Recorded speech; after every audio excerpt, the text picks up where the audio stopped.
Shrimad Bhagavat Gita 14 number अध्याय 1 number श्लोक। परं भूय प्रवक्ष्यामि ज्ञाननं ज्ञानमुत्तमं जज ज्ञाता नय सर्वे परं धिमितो गोता। ভগবান শ্রীকৃষ্ণ বললেন, সমস্ত জ্ঞানের মধ্যে অতি উত্তম সেই পরম জ্ঞানের কথা আমি আবার বলছি, যা জেনে মুনিগণ সে এই সংসারে বন্ধন থেকে মুক্ত হয়ে পরম সিদ্ধি লাভ করেছেন।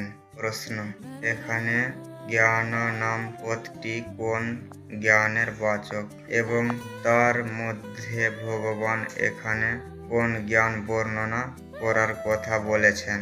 সেই জ্ঞানকে অন্য জ্ঞানের থেকে উত্তম ও শ্রেষ্ঠ বলা হয় কেন? উত্তর: স্মৃতি স্মৃতি পুরাণে বিভিন্ন বিষয় বোঝাবার জন্য যে নানা প্রকারের বহু উপদেশ আছে, সেসবেরই বাচক এখানে জ্ঞান নাম পদটি। তার মধ্যে প্রকৃতি ও পুরুষের স্বরূপ আলোচনা করে পুরুষের বাস্তবিক স্বরূপ প্রত্যক্ষকারক যে তত্ত্বজ্ঞান, এখানে ভগবান সেই জ্ঞান বর্ণনা করার কথা বলেছেন।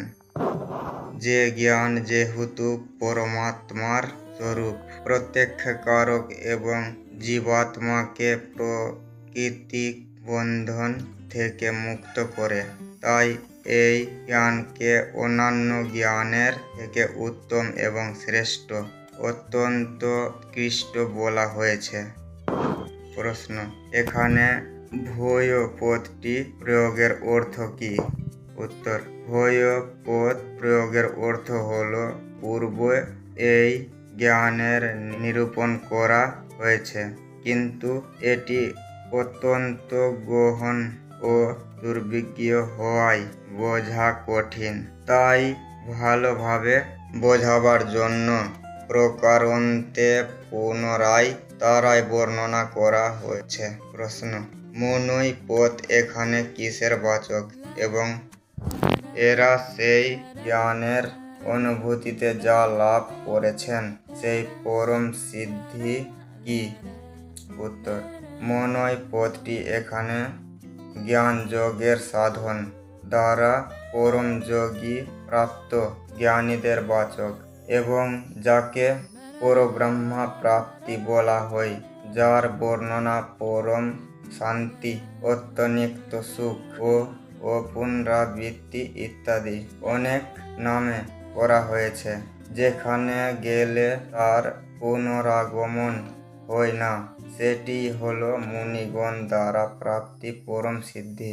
প্রশ্ন: ইত্য পদ কিসের বাচক এবং এটি প্রয়োগের অভিপ্রায় কি? উত্তর: ইত্য পদটি জগৎ এর বাচক। এর প্রয়োগ করে দেখানো হয়েছে যে ঐশ্বল মুনিগণের এই মহা দুঃখ সময় মৃত্যুরূপ জগৎ সংসার থেকে চিরকালের মতো বন্ধন ছিন্ন হয়েছে।